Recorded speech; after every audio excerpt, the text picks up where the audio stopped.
Welcome back to the show. I'm Isaiah, and that's George. If you're new around here, please hit the subscribe button if you like the video, as well as leave a like if you also like the video.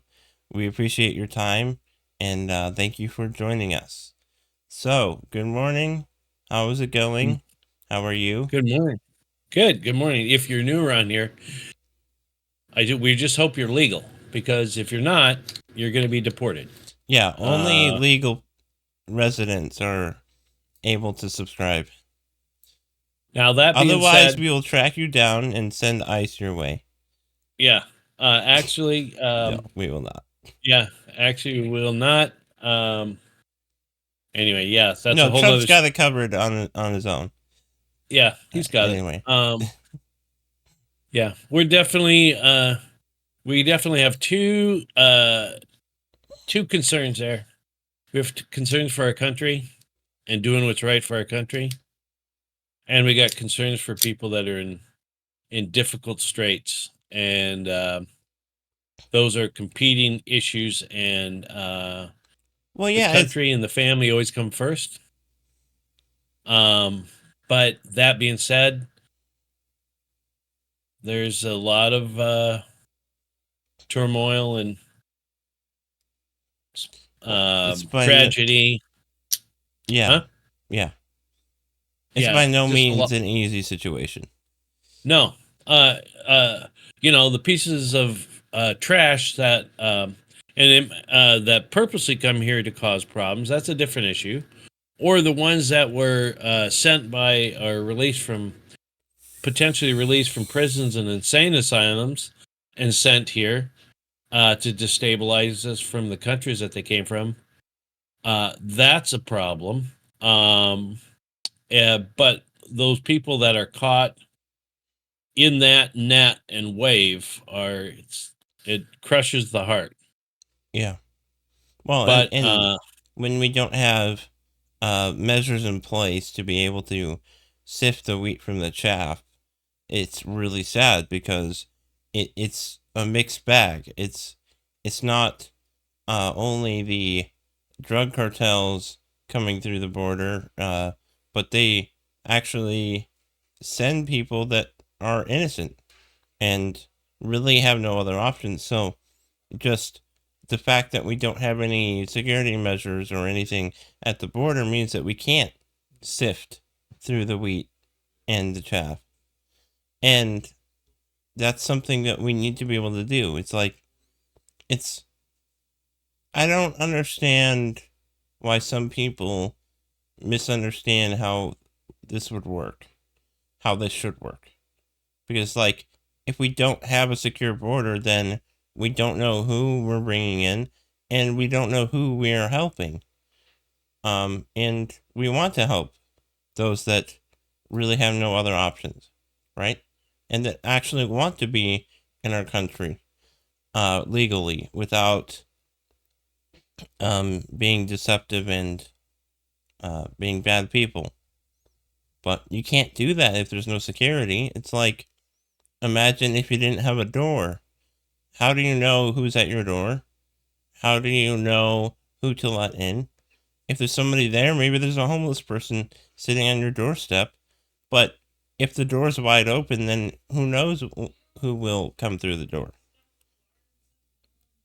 yeah, and so the people that are inside will be in danger from possible criminals, even though not only criminals will come through the door necessarily, but right. It's also for the benefit of the one that's seeking asylum. If you're not established as a country, how can you bring somebody else in who you don't know anything about without having some measures in place to be able to vet them? Yeah, I think we are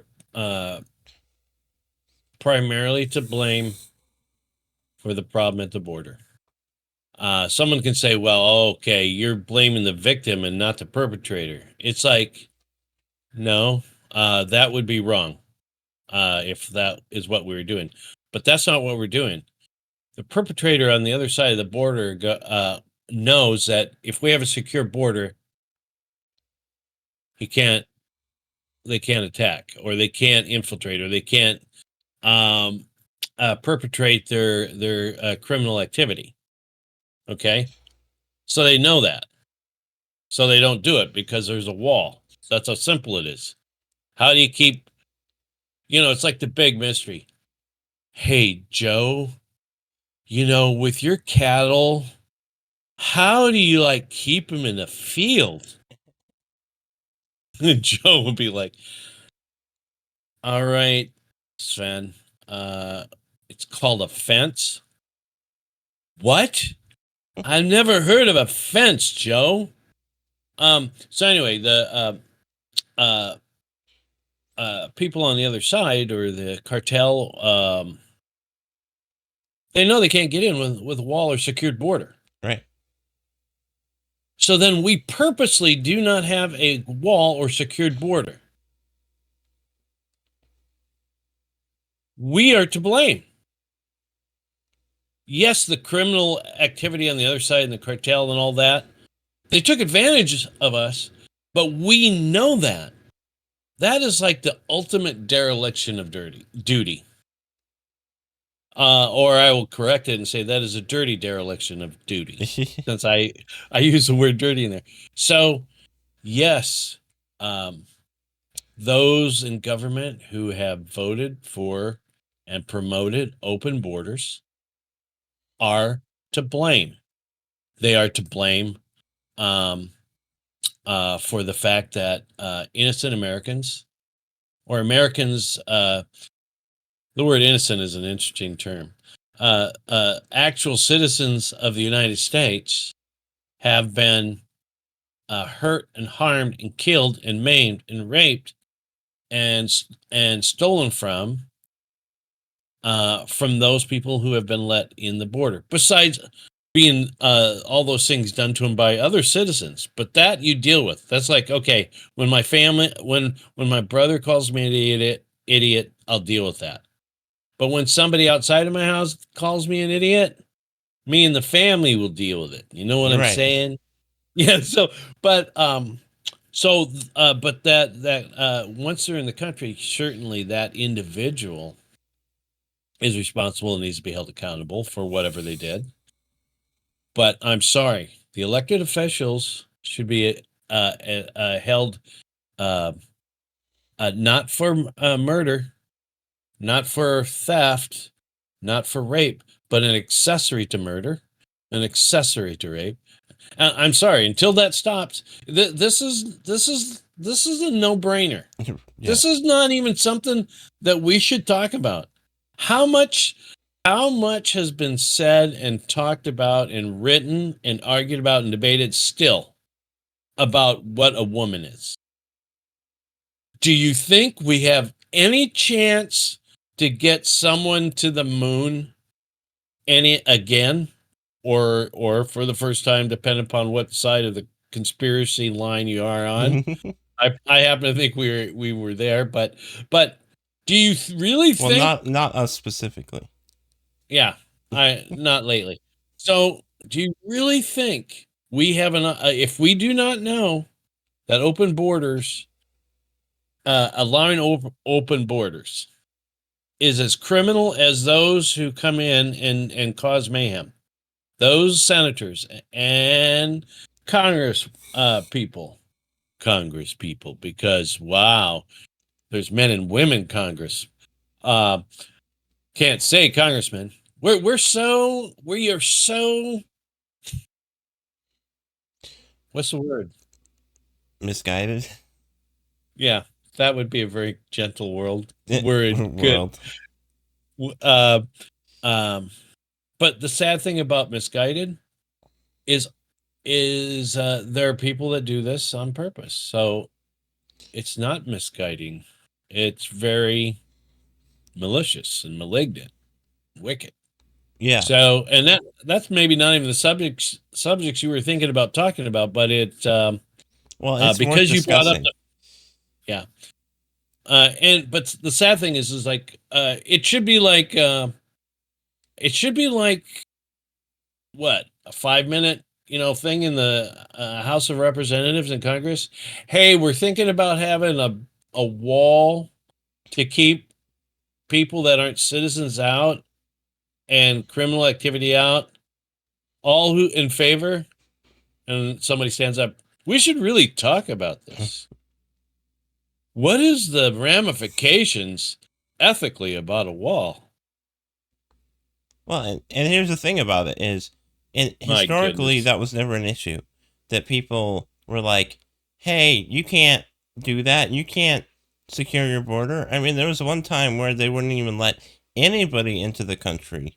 At some point, I don't remember what time period that was, but it's like for some reason now we struggle with these ideas, like about how to be secure and secure our border, for instance, or how combat works. It's like peace through strength was pretty common knowledge, for example, and because if you are weak, then the people are going to attack you, and you're not going to be able to stop them.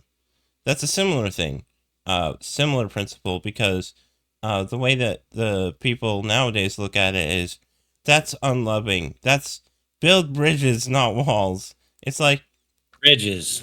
you know, if Yeah. you don't have walls, then we can't have a secure and secure country. We can't have a lasting country.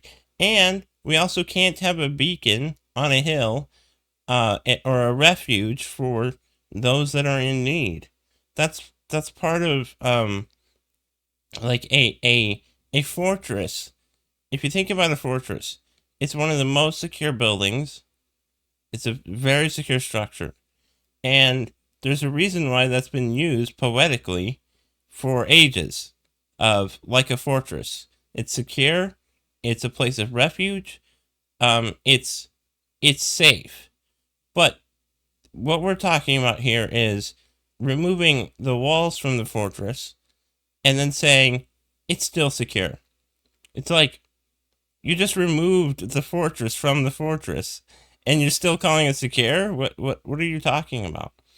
Um and so it's not unprecedented to look at things this way, to look at things as we need to be strong in order to be safe, because the alternative is being a wimp, and so nobody trusts you and nobody will seek refuge there because it's not safe. It's not a safe place. And so imagine the immigrant that comes here through the border, how they must feel about knowing somebody else came through the country without doing the paperwork, without going through the process that they did, and that also eventually committed crimes in that country. That's just Mm. that's just a slap in the face. It's just disturbing. So they're the left is really pretty. They're pretty amazing in their attacks because when they know they're really on a winning streak, they'll call you Hitler. Okay. Uh, and so when someone calls you Hitler, unless it's real, okay, right? Unless you're Hitler, um, and when someone calls you Hitler, you basically know you won the argument. But but I'd like to turn it around. I would like to call the left Satan. I would like to call them like the devil. Because when you think about in the garden, there's a lot of things you could discuss. There's so many different angles you could discuss, and some will be right, some will be wrong, but even discussing those things brings out some really good concepts. But the devil did two things, at least two things, and we can discuss that. Is it seemed like he attacked number one, the weaker position, and I'll clarify that, and then secondly, divide and conquer was his next thing. So Eve had the ability and authority to stomp his head, tell him, get the blankety blank out of this garden, you slithering piece of slime. Okay? But Satan did not attack the head. He did not attack Adam directly, but he went through Eve. So he attacked the weaker position of the woman, and it doesn't mean that the woman is less in dignity before the Lord. It doesn't mean that she is incapable of being a righteous person. I'm just saying, in the manner of authority, she was the weaker vessel. Now, Adam failed as well by not, well, a couple of reasons. Not protecting Eve, also letting the snake in the garden in the first place, and thirdly, that he's overseeing this and he's not doing anything about it. And then fourthly, even after seeing all this, he ate the fruit. The scripture says that, Eve was deceived, not the man. It's like, and sometimes we say that in such a way as a negative against Eve, but it's really pointing out the negative aspect of Adam, because Adam is the one held responsible, and he's the one that says, it doesn't say we all died through Eve. It says we all died through Adam. Why? Because he could have stopped it, and he didn't have to eat. And I haven't thought about it that way. It kind of relates to a theme that we talked about last time, I believe, of the one that knows more.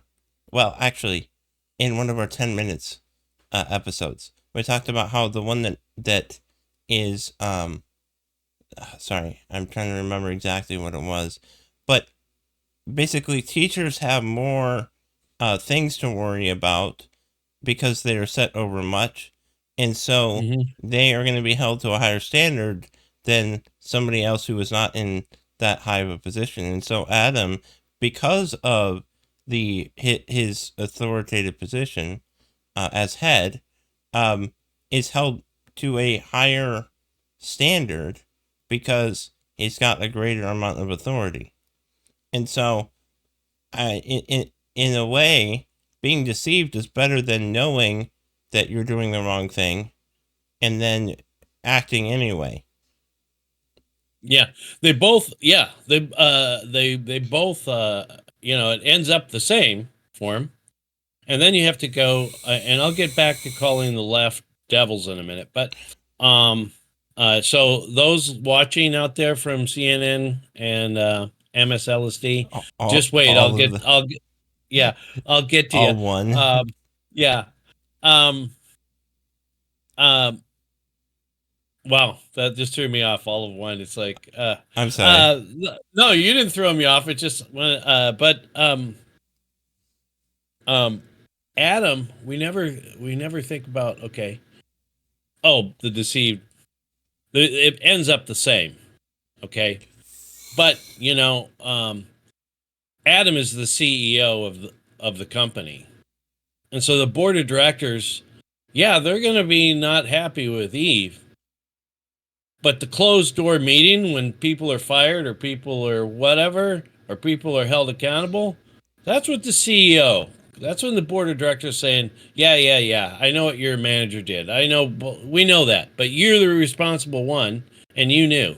So then the question would be like, okay, so, and the scripture doesn't answer this. Then why did Adam eat? If he wasn't deceived, why did he eat?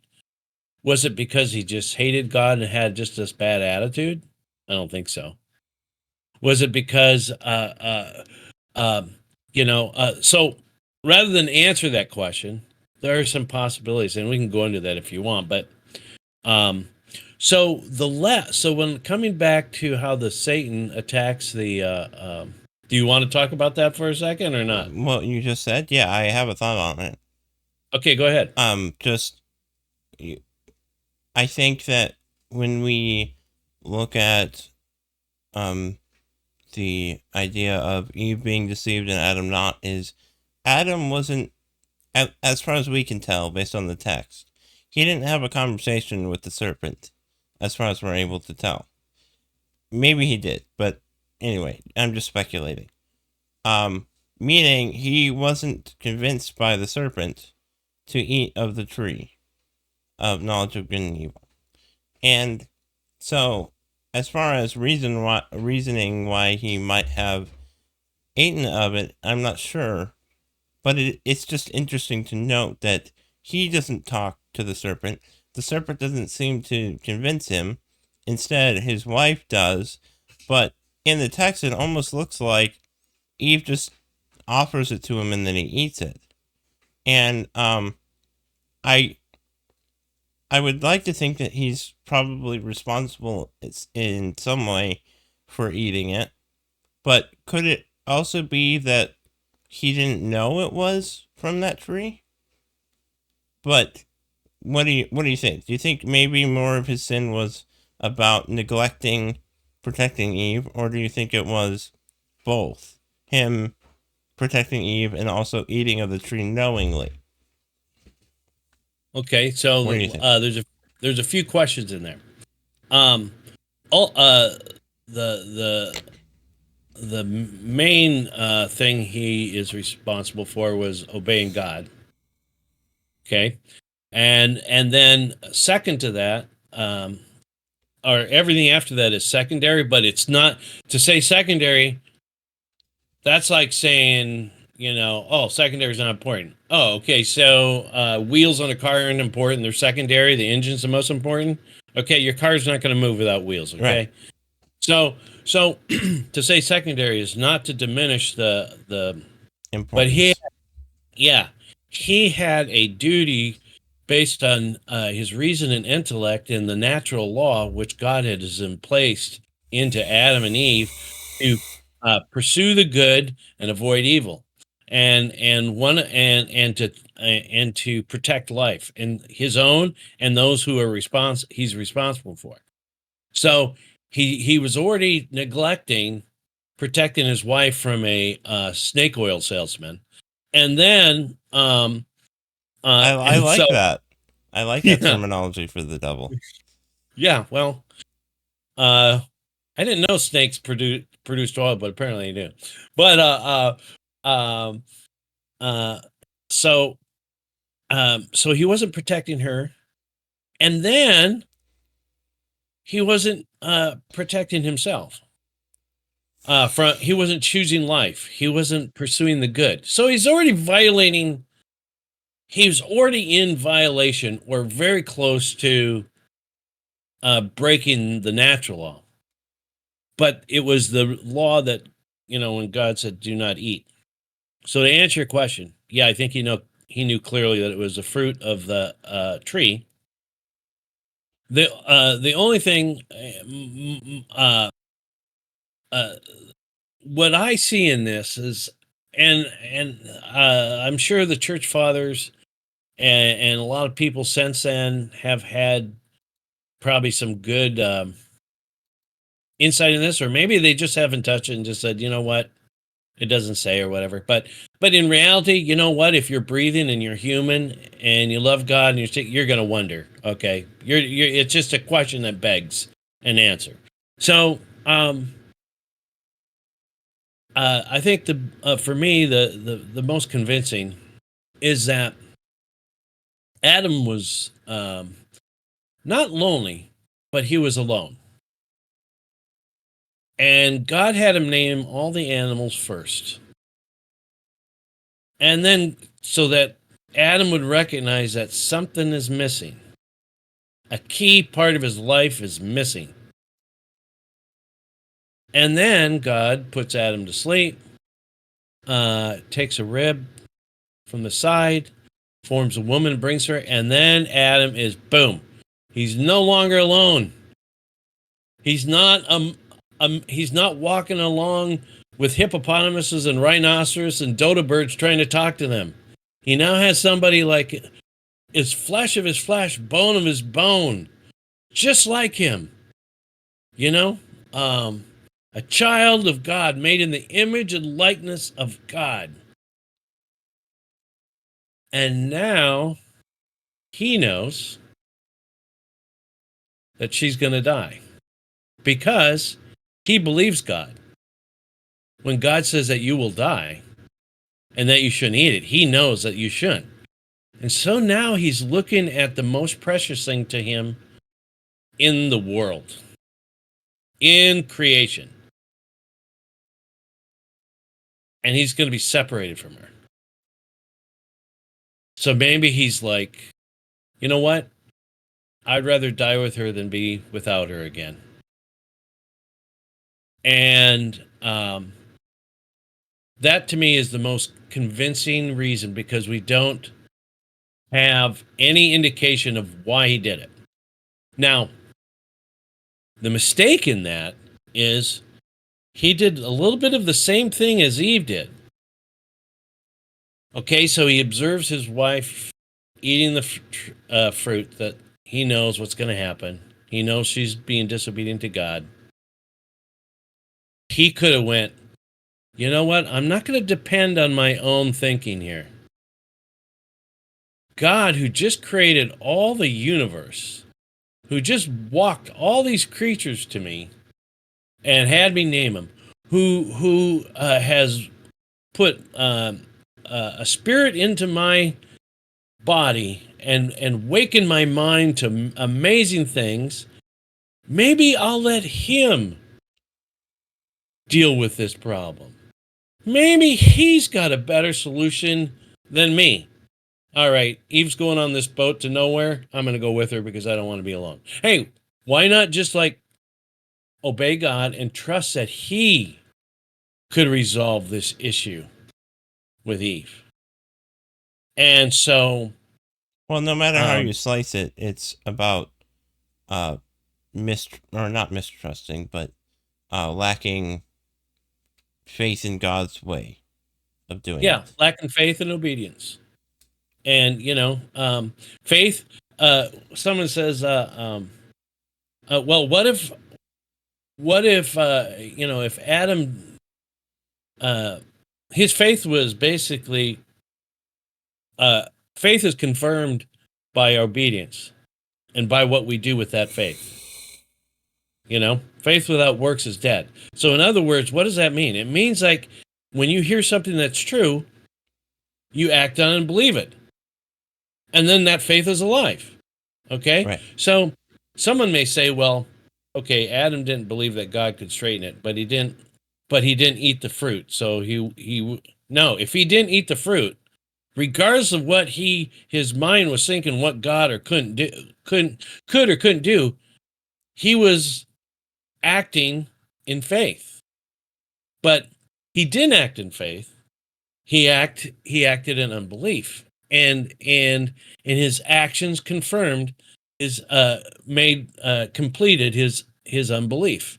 And if he had not acted and ate the fruit, it doesn't mean that he perfectly understood what God would do. He might not have. He might even have thought that maybe God can't fix this, or make this right for me, or maybe make this right for Eve. But at least he obeyed God in not eating it. If he would have not eaten the fruit, so yeah, he did not. He did not obey and act on faith. In fact, he acted in unbelief. Right. But as to the why, that would be really interesting to know. And well, yeah, and ultimately it can't be answered. I mean, the answer, at least now, yeah, the answer could be, well, he wanted to die along with Eve. Okay, that's the reason. But really, that doesn't explain the reason, because why did he doubt even? Why did he have a doubt in his mind? And why did he act upon that doubt instead of the other thing? It's like he decided to make that choice. I don't know why. And right. I'm not entirely sure we could understand that. I mean, maybe in heaven, obviously, because God can reveal it, but it's just not something that at least here we could understand. I don't think, because Well, it's like it's similar to the question like why did the devil fall, for example. Well, he decided to, but why did he decide to? I don't know. We can't really know. It's I mean, the reason why I point to that is because um when it comes to the devil, there's not like specific circumstances we can look at. Um Whereas with Adam, there's a lot more clarity as to, okay, here's this tree, here's that tree, here's this garden, and there's a lot more revealed about that. But when it comes to the fall of the devil, it's not the same circumstances, and uh I think we can understand the mystery more, understand that it is more of a mystery if we think about the fall of the devil. I don't know if that makes sense. But I think well, the same question can be asked of both and not be answered. I think you're dead right in the fact that, and that's what I was thinking too, is that we do not have a lot of information about. We do have some information about the devil, but not much. But we have a lot more about Adam.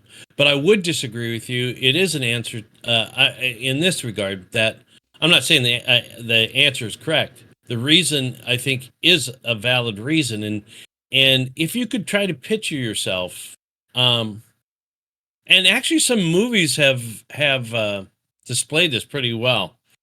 This aspect. No, they weren't dealing with the garden, but I think there's a science fiction movie called The Passengers. Have you seen it? Okay, so the gist of the story is a bunch of like 5,000 people are heading to a planet because global warming is killing us here. Anyway, that no, I don't know what the reason why they're going to another planet, but they're going to another planet to inhabit and build, and they have to be. There's 5,000 of them on the ship, and they're all in hibernation.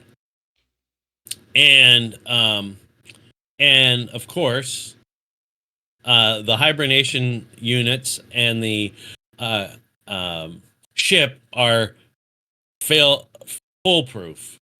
They will never fail. Okay, never. No, they're 100%. They're going to make it all the way, no problem. Well, along the way, about 80 years or so from their final destination, a hibernation unit fails, and a guy wakes up. And anyway, I'll try to get cut to the chase really quickly. Anyway, he finds out through a lot of different reasons that he's his system failed, and that made him wake up, and that he is so far away from their. There's no way that he can get back in hibernation because that hasn't been. That was it was full is foolproof. There's never going to be a problem. So there was never a plan on rehibernating somebody if they had woken up um, early. So he knew he was going to die alone before they ever reached the planet. And then so he tried to solve this problem a lot of different ways. Uh, and and then he realized that he saw somebody and he started on each hibernation unit. You could click on it and know the history of the person or whatever. I'm not sure why they had that, but that was for the storyline. But anyway, so he happened to see a beautiful woman, and it wasn't the beauty that struck her. He was just like, so he was listening, and he got to know her basically from her history, and then he studied on the ship's computer everything about her. But the challenge was for him, and so he's trying to solve the problem of trying to rehibernate, but he really wanted to wake her up. Actually, he probably wanted to wake anybody up, but especially her. It seemed like that was his soulmate.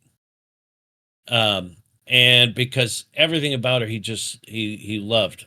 And And so for like almost a year, he would try to drink himself into so he would not, because he was being tormented because of his loneliness. And eventually he did wake her up. And then this and no spoiler, I'm not going to give any spoiler, but it's very interesting the challenges of him waking her up, because basically he was condemning her to death. And the same death that he would have, they're gonna be flying on this planet. Anyway, it's a very interesting show. Um, but I think uh, if you can put yourself in Adam's position as best you can, and you try to think, okay, well, why did he do it? Okay. Um, some people, and I'm not in that group, some people conclude, well, because God intended him to do it all in the first place. I don't think so. But um, why did he do it? And to me, that is the thing, that the power of being without Eve, or the idea or the thought, is more realistic than more real than maybe you're giving it credit for. Because I mean, powerful, very powerful, and that would be a reason to do it. You just can kind of picture sometimes it's like, if you are fighting evil, let's say, and you're in a battle against in a part of the war, in one of the fronts, and you kind of know that, God, this is going to end in death.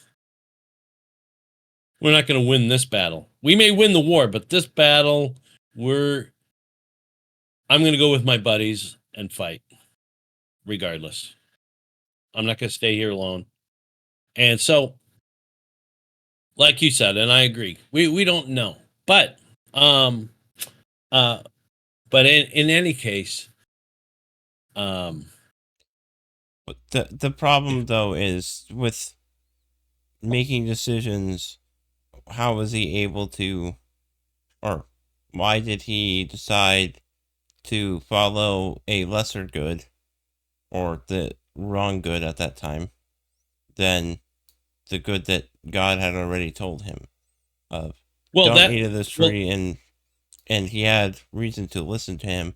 So we don't need to go into every detail. I'm just saying, yeah, it's not fully knowable, but I also think that there's a certain level that it will continue to be a mystery, because the decision that he's making is a decision he made.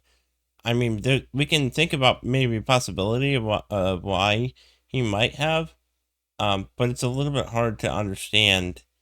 How does sin begin to not exist, but because it doesn't exist in the proper sense, but begin to uh, I don't know, interact, uh, be done, occur. well yeah well he's not God, right? So Right, um and but he God has given him, what I mean by saying he's not God, he's like, he can't see as clearly as God can. right, And but he sees very clearly. And God made a moral agent in Adam and Eve and the angels, and so just because they have free will to choose the good, doesn't mean that God didn't create another God. right. You know, so it's going to be something lesser than God, and obviously His creation. And so, but in that capacity of a free will moral agent, information is going to be vital, and you operate on the. He had all the information. Um, he had the information that God said that if you eat from this tree, you're going to die, and I think he believed it because he wasn't deceived. And then he had the information that, okay, his wife ate it, and so she's going to die. And so, but the information he didn't have is how God could fix it or how God could resolve the issue. And so he was left to, well, God made this car. If it's broken down, he probably knows how to fix it. Right? Why not go ask him instead of going to the toolbox and start operating and taking apart the car, which if you didn't have the option to call on God, because we know, what does scripture say? Call upon the Lord, and all who call upon him shall be saved. Well, God was very available to Adam to call. And so, Well, with what you're adding to this, there's even more mystery, I would say, because one, we don't know how free will works. I think that we can give good estimation of how it might work, but I don't think that we can really understand it because it's really kind of a mystery. How can free will agency exist when God has um, absolute sovereignty? And this is a big discussion because um, I think that there's a lot of things that we can say for certain about it, and in disagreement to other uh, ways of looking at predestination and such. But there is always going to be a mystery there because God is the primary mover, and so everything is secondary to Him. And so it's always going to be a mystery in my estimation. And then as far as the information that he was given, it's like, but the issue is, if we're going, let's say that information is like a math equation, that this amount of information will produce this result. Well, I think no matter what circumstance, if we looked at it that way, then it should have come out as follow God, not follow your own advice. That would be the real answer to the equation. But he gives the wrong answer, which is what makes it difficult for me, at least, because why does he give the wrong answer? That's right. that's what I mean, is if I'm looking at it based on all of the information and all of the reasoning, it's, in my estimation, it should have come out as obey God, but it didn't. I don't know why that is. And I don't think we Mhm. can know what that is. And that's what I say is the biggest mystery, is why does the equation that should have come out with a certain result come out with a different result? It's like it's not Well, supposed to work that way. some of that. Well, yeah, in a computer sense, it's not supposed to work that way. But a couple things that you bring up. Um, Adam and the angels, and Eve, uh, when they made their mistake, when you and I make a mistake, or when we sin, or when we fail in some regard, the whole world after us doesn't die from it. Why? Because there's a lot of factors in why we made the mistake. There's a lot of factors in that it wasn't a foundational issue. But when when Satan and the fallen angels made their error, it was permanent. It was like no no no mitigating factors. This is clearly what you chose. This is what you get permanently, eternally, with no alteration. That's how huge it was for Satan and the angels to make their decision. With Adam and Eve, very similar, except there was an opportunity for reconciliation and redemption. But it was still so significant that everyone since has died. Billions and billions of people, other than perhaps Elijah and Enoch. And even in those cases, we don't even know. I mean, we just know they were taken. You know, uh, and so the significance. I don't want to say that Adam and Eve had an easy choice. That would be uh, that would be reasonable to say if we said that. If we also said, but I can't fathom their position. I can read about it. I can read what Paul said about it, or what Peter said about it, or what the church father said about it. But it doesn't get me closer to really fathoming. I can read all day long how wonderful it is to ride a 120-foot wave with a surfboard, but I'll never know what that is really like unless I do it. And uh, so it's hard to put ourselves in that position. But it was so significant. And as far as free will, the mystery to me is not that there's free will. The mystery is that how that how that works. Because the mystery to me is I accept. I mean, I'm not disagreeing, or maybe I'm not in the same position, or I'm not in thinking the same way as you are. But because free will seems very cut and dry for me, because I'm accountable. That's what makes that. That's what. Go ahead. Well, the mystery is both, because if we don't understand, if we are confused as to how free will even works, then I would say we should also be confused as to how it's also a possibility. And I'm not saying it isn't a possibility. It is obviously a Right. possibility, but I think both of those go hand in hand. And so I would say that it's it's a wonderful reality that free will exists, and that we don't know how it can exist and why it exists. I mean, we can know why it exists. We don't know how it can exist. I don't think, because of the um, primary status of God as mover and pure act, and everything else deriving actuality from God. That's where the difficulty lies, because God is the actualizer of everything. Well, how does that work?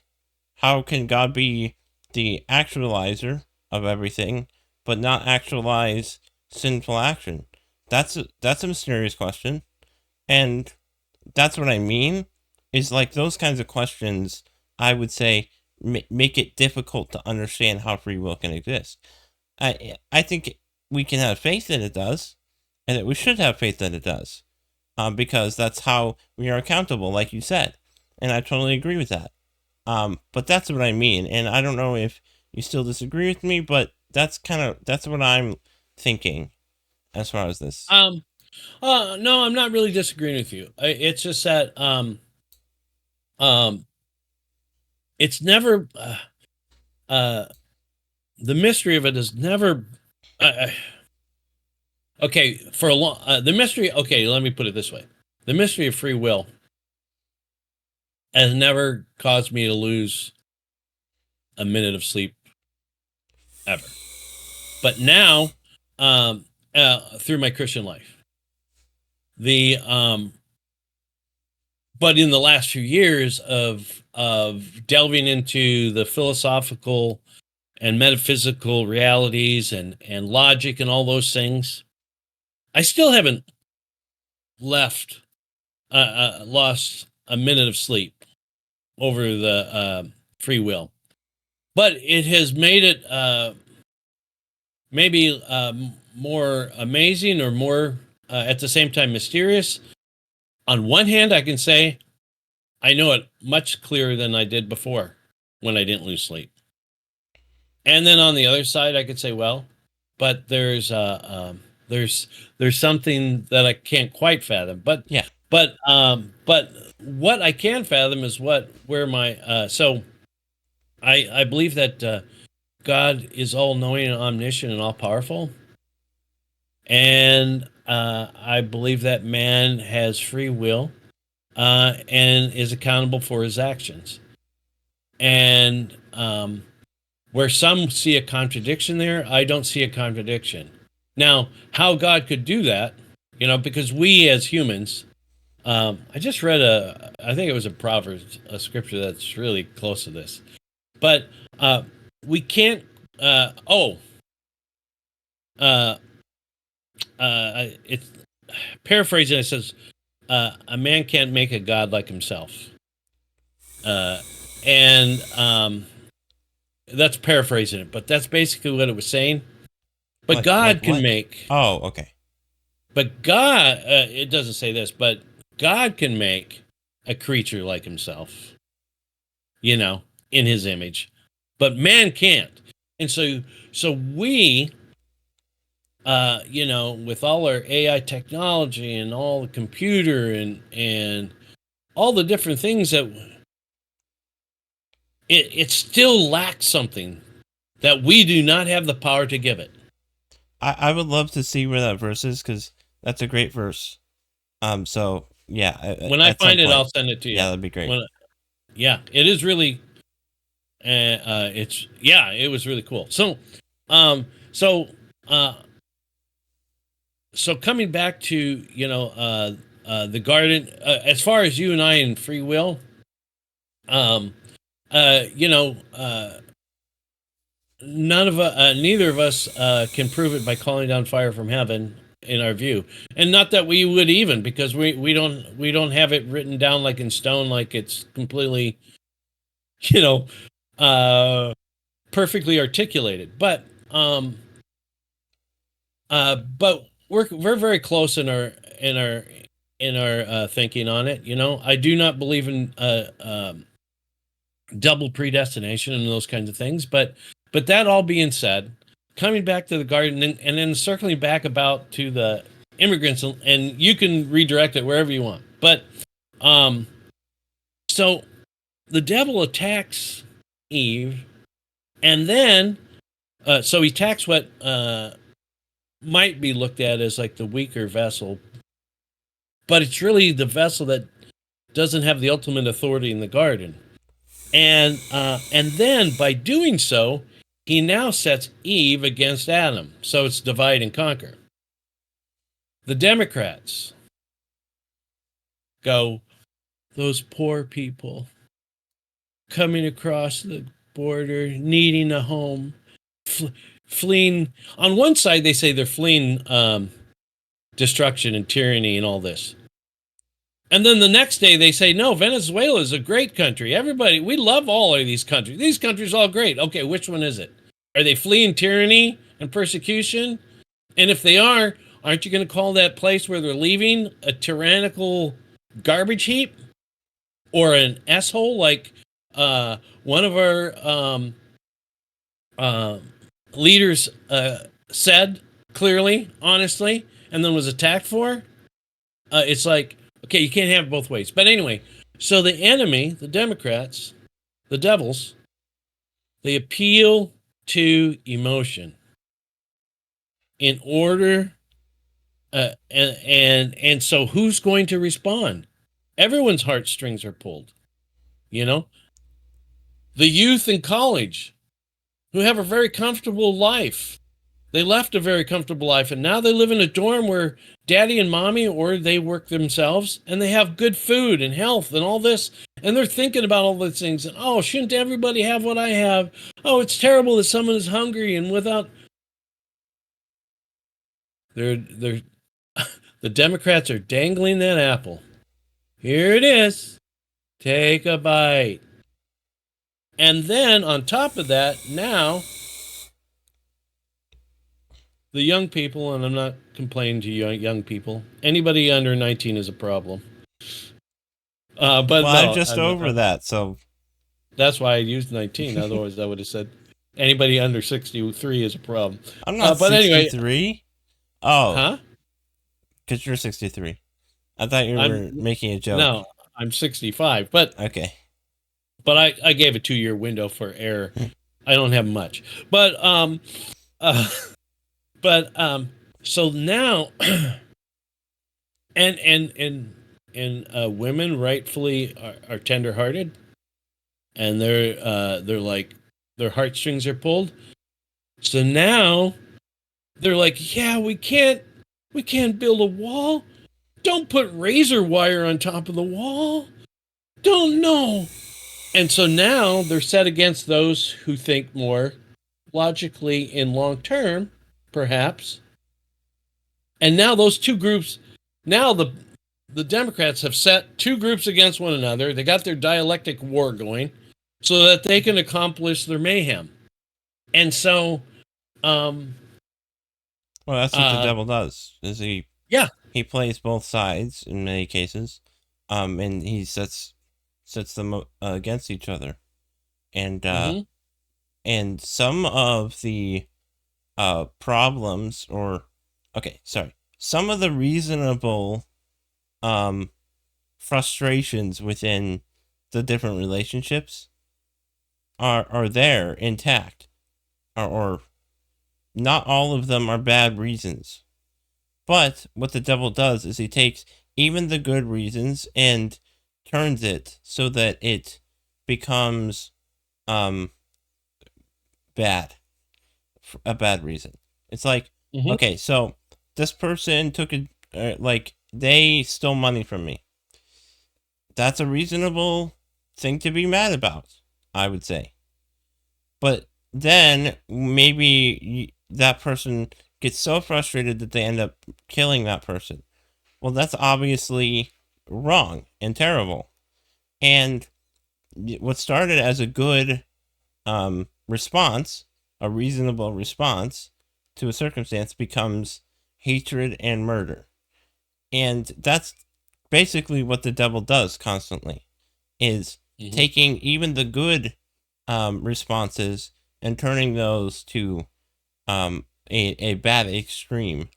And so when it comes to the relationship between men and women, um, if you can put both of those against each other, not just the man against the woman, not just the woman against the man, but them both at the same time, you create confusion, divide and conquer. That's what you were talking about, and that's what the left does, is they do the same tactics, and Yeah, I think it's reasonable to point that out, and I think that obviously not every leftist is um, guilty of being deceptive, but even those that fall into it, they obviously have something uh, wrong in this.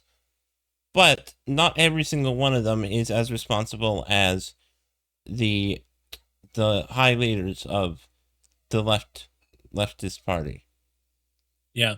Well, and you're talking about, and we've talked about it in a number of shows, and use different words for it.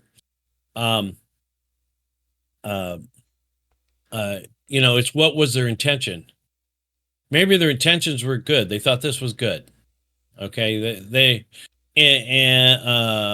and so like you said, I'm not in, and I'm with you. I'm not accusing anyone, nor can I, nor should I, because I am I am accused. You know, uh, I am just simply stating that certain actions have consequences. Yep.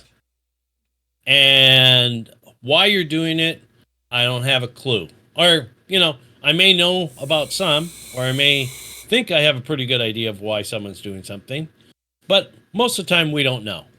So what are we left to look at? What are your results? Is it going to get what you're looking for? And so, Actions and uh, results. That's what we yeah, look at. yeah, and intentionality is so much more important than sincerity, because sincerity, you can have uh, a sincere murderer who's really sincere at what he does, you know. Whereas intentionality dials it up a little bit more. What is your intention? Now you have to go like, oh, if you have the intention to kill somebody, that's pretty bad. If you weren't intending to kill somebody in your actions, then that's better, but still you shouldn't be shooting a gun off in Central Park, okay, for target practice. Regardless that you didn't intend to hurt someone, you probably will. So, but intentionality does minimize or mitigate the culpability and the guilt of the perpetrator, right? But what's really, and so regardless, if you're 5 and you don't know that having a wall is really a good thing, or having a door in your house is really a good thing, we're all cool with that. If you think, man, we can have a door because I want the neighbor's dog to come and visit me because it's such a nice dog, and that poor guy that walks down the street, it looks like he needs a shower. It's like, if you're 5, that's fine. That's cool. You're on the right track. You're thinking, you're being empathetic. You're having concern. But if you're 10, it still might be somewhat okay. But then if you're 15, it's like, no, you should know. Don't you want your little brother to stay the heck out of your room? Don't you know that? Okay. And so then if you're 20 and you're going to college, do you just leave your laptop computer at the coffee shop when you're doing homework going, if someone needs it, just take it? It's not fair that I have it. Are you leaving your dorm room open and bringing all the clothes to, everyone that needs clothes? No, there comes a point that, okay, you may not be intentional in what you're doing, but let me tell you, that intentionality or that sincerity that you have is going to not count very much, because you have a brain. And so I'm just saying, I understand wherever, and agreeing with you. We understand people come from a lot of different places, but if you're a 45-year-old blue-haired lady screaming that borders should be open because you feel like it's not being kind, okay, kindness is important, but I don't have much sympathy for you because you're 45, and you should know, and in fact, you do know. And you're part of the problem because you're unwilling to learn. So, coming back to, not getting off topic, but coming back to the topic is, when you think about, okay, what is and this is, they're exposed. The left is exposed when you go, okay, you say you care about these people or whatever. What's your answer to meet their need? Right. They have none. They don't have one. It dresses itself up like one. It's like, we're just going to give them money. What, from the money tree? Is that where you get it from? Where's that money come from? Right. Are you going to take? Are these leftists? Are these congressmen and congresswomen and senators going to take the sandwich out of their kid's mouth and give it to someone crossing the border? No. Are they going to take it out of their own mouth? No. So they do not have an answer. So our side will go like, okay, security in the wall and the sovereignty of nations and the laws are there to protect the people, but it's also to make other countries, it helps other countries be strong too. As an example, or hey, if you're Mexico, you go, hey, Mexico, we're watching our border. We're not letting things happen across the border and helping the cartel.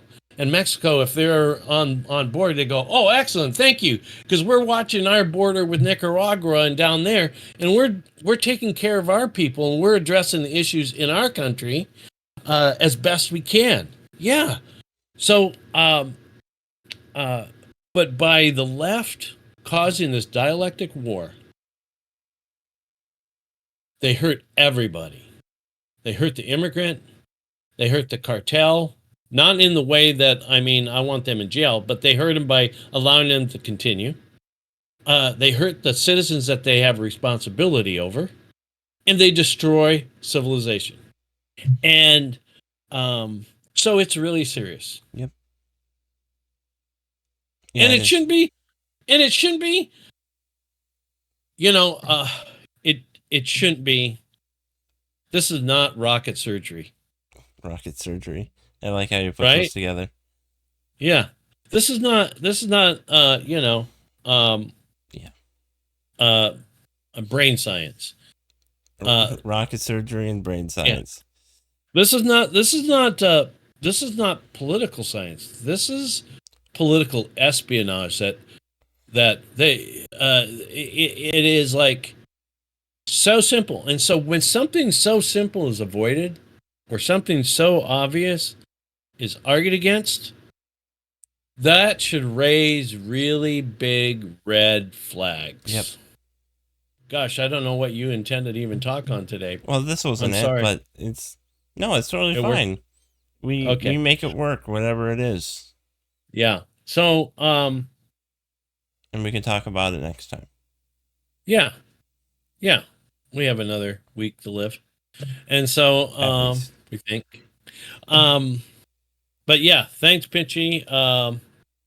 Very interesting discuss. Through this discussion, you see that